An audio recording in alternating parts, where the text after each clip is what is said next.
اپنی جوانی اور شباب پر متکبر نہ ہوا کرے کہ کہیں وہ بیمار بنا کر زندگی بھر کے لیے بستر علالت کے سپرد نہ کر دے۔ کوئی اپنی تونگری اور دولت پہ تکبر نہ کیا کرے کہ کہیں وہ تونگر سے در در کا گداگر نہ بنا دے۔ قرآن کہتا ہے مالک الملک تؤتی الملک من تشاء وتنزع الملك ممن تشاء وتعز من تشاء وتذل من تشاء بيدك الخير إنك على كل شيء قدير۔ وہی ہے مختار کل، جسے چاہتا ہے بلند کرتا ہے، جسے چاہتا ہے پیوند زمین کرتا ہے۔ اور پھر حضرت سعد رضی اللہ تعالی عنہ نے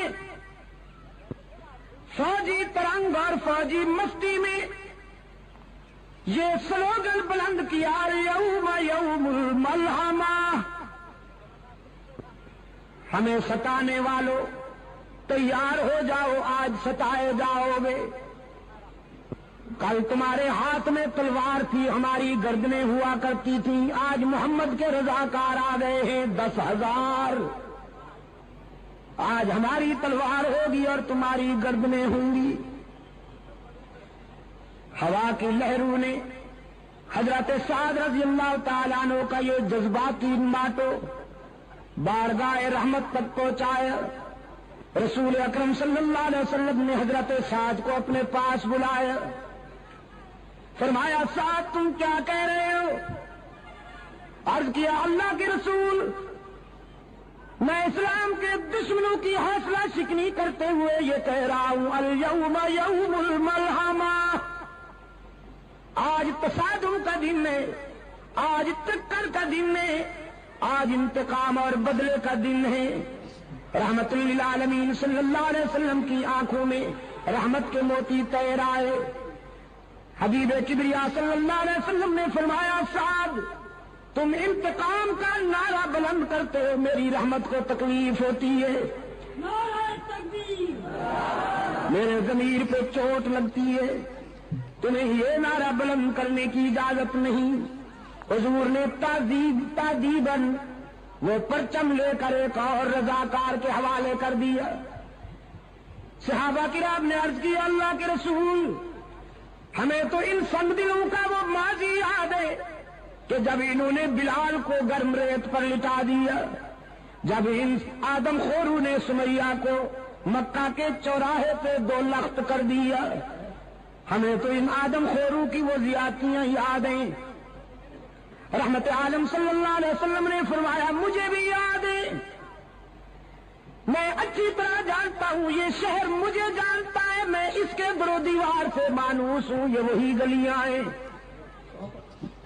جن میں میرے لیے کانٹے بچھائے جاتے تھے، یہ وہی شہر ہے جس کے نوجوان میری ہوٹنگ کے لیے جلوس نکالا کرتے تھے، یہ وہی باشندے ہیں جو میں مجھ پہ سنگ باری کر کے مجھے لہولہان کر دیا کرتے تھے، یہ وہی مکان ہیں جن کی چھتوں پر عورتیں کوڑا کرکٹ لے کے میری انتظار کیا کرتی تھی۔ لیکن تم جانتے نہیں کہ میں یہ سارے ظلم سہنے کا عادی ہوں،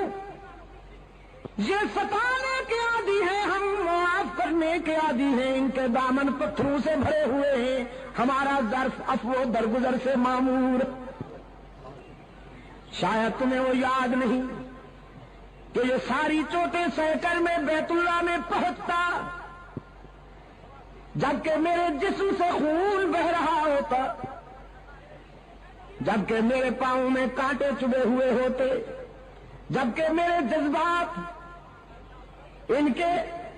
سنگین ناروں سے زخمی ہوتے،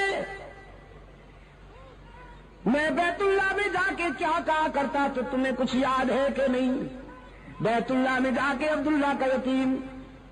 اللہ کے حضور عرض کرتا میرے معبود، اپنے محبوب کو زخمی دیکھ کر کہیں تیرا غضب جوش میں نہ آ جائے۔ تو نے دیکھا کہ ستایا گیا ہوں، تو نے دیکھا کہ سنگ باری کی گئی ہے مجھ پر، تو نے دیکھا کہ میرے جسم سے لہو ٹپک رہا ہے، تو نے دیکھا کہ مجھ پہ کوڑا پھینکا جا رہا ہے، تو نے دیکھا کہ میری کردار کشی کی مہم چلائی جا رہی ہے، سوشل بائیکاٹ کیا جا رہا ہے، لیکن میرے معبود میں تیرے در پہ اس لیے نہیں آیا کہ اپنے ستانے والوں کی ہلاکت و بربادی کی دعا کروں، میں تو تیرے در پہ اس لیے آیا ہوں کہ زندگی کے کسی مرحلے پر اگر ان کے مظالم اور ان کے ستم ہائے مسلسل کی وجہ سے یہ تجھ سے دعا کروں کہ خداوندہ انہیں تباہ کر دے، انہیں ہلاک کر دے، تو تجھے اس گھر کی عظمت اور میری محبت کا واسطہ کہ میری وہ ہلاکت والی دعا کبھی قبول نہ کرنا، اگر میں کہوں بھی تو انہیں ہلاک نہ کرنا۔ کوہاٹ کے دوستوں، عزیز نوجوانوں، جنگ میں بڑے بڑے لوگوں کا اشتعال قابو میں نہیں آتا، بڑے بڑے لوگ اپنی عظمت فراموش کر بیٹھتے ہیں، لیکن رحمت عالم صلی اللہ علیہ وسلم کے اعتدال و توازن کا اندازہ کیجیے کہ میدان جنگ میں ایک کافر کی تلوار حضور پہ اٹھی، اللہ نے اپنے معبود کی حفاظت فرمائی، اس کا وار خطا گیا، اب رحمت عالم کی تلوار اٹھی، وہ کافر شمشیر رسالت کی زد میں تھا، اگلے لمحے وہ تلوار کافر کا سر قلم کر سکتی تھی، لیکن رحمت عالم صلی اللہ علیہ وسلم نے اپنی اٹھی ہوئی تلوار کو روک لیا، اپنے پیچھے کھڑے ہوئے اپنی مراد و مدعا فاروق اعظم کو اپنی تلوار دیتے ہوئے فرمایا، عمر تم اس سے نمٹو۔ فاروق اعظم رضی اللہ تعالیٰ عنہ عرض کرتے ہیں، اللہ کے محبوب میں تو اس سے نمٹ لوں گا، لیکن آج میں چاہتا تھا کہ میں نبی کی تلوار کے جوہر نبی کے ہاتھوں سے دیکھوں، آج میں انتظار کر رہا تھا کہ آپ کی تلوار سے کوئی کافر کٹ کے گرے تڑپے اور اس کی طرف دیکھ کر میں اپنے جذبہ حریت کو جلا بخشوں۔ رحمت عالم صلی اللہ علیہ وسلم اشکبار ہو گئے، فرمایا، عمر تم جانتے نہیں کہ نبی کا قاتل اور نبی کا مقتول دنیا میں سب سے بڑا بدنصیب ہوتا ہے، جو کسی نبی کو شہید کرے وہ بھی دائمی جہنمی، جو کسی پیغمبر کے ہاتھوں سے مارا جائے وہ بھی دائمی جہنمی۔ تو میرے عمر میں انسانوں کو جہنم سے نکالنے آیا ہوں، جہنم میں دھکیلنے تو نہیں آیا۔ میں چاہتا ہوں کہ نہ کوئی ایسا بدنصیب ہو کہ اس کے ہاتھوں سے میں مارا جاؤں، نہ کوئی ایسا بدنصیب ہو کہ وہ میرے ہاتھوں سے مارا جائے۔ ارباب علم و دانش، حد نہیں ہو گئی، حد نہیں ہو گئی شفقت اور رحمت کی کہ پوری 23 سالہ عسکری زندگی میں کوئی ایک انسان بھی براہ راست رسول اللہ کی تلوار سے نہیں مارا گیا، کوئی ایک بھی انسان۔ میرے آقا نے اپنے رضاکاروں سے فرمایا، یہ نعرہ بلند کرنے کی اجازت نہیں، آج میں ان کے لیے وہی جذبات لایا ہوں جو میرے بھائی کے حضرت یوسف کے جذبات تھے کنویں میں ڈالنے والے مہربانوں کے لیے، آج میں بھی ان کے لیے وہی کہتا ہوں جو میرے بھائی یوسف نے کہا، لا تثریب علیکم اليوم، آج تمہیں تمہارے ماضی پر شرمندہ بھی نہیں کیا جائے گا، تو تم بھی جاؤ مکہ کی گلیوں میں جا کے، مکہ کے ہر دروازے پہ جا کے میرا پیغام پہنچاؤ، الیوم یوم المرحمہ، آج بدلے اور انتقام کا دن نہیں، آج عبداللہ کا یتیم تمہیں معاف کرنے کے لیے آیا ہے، آج آمنہ کا لال تمہیں دامن رحمت میں چھپانے کے لیے آیا ہے، ڈرتے کیوں ہو؟ تم نے اپنے دروازے بند کر لیے ہیں، شہر چھوڑ رہے ہو، تمہارے جسم پر لرزہ طاری ہے، ذرا باہر آ کے دیکھو، آج مکے میں فاتح بن کے آنے والا کوئی مادہ پرست شہنشاہ نہیں، آج فاتح بن کے آنے والا محبوب کبریا ہے،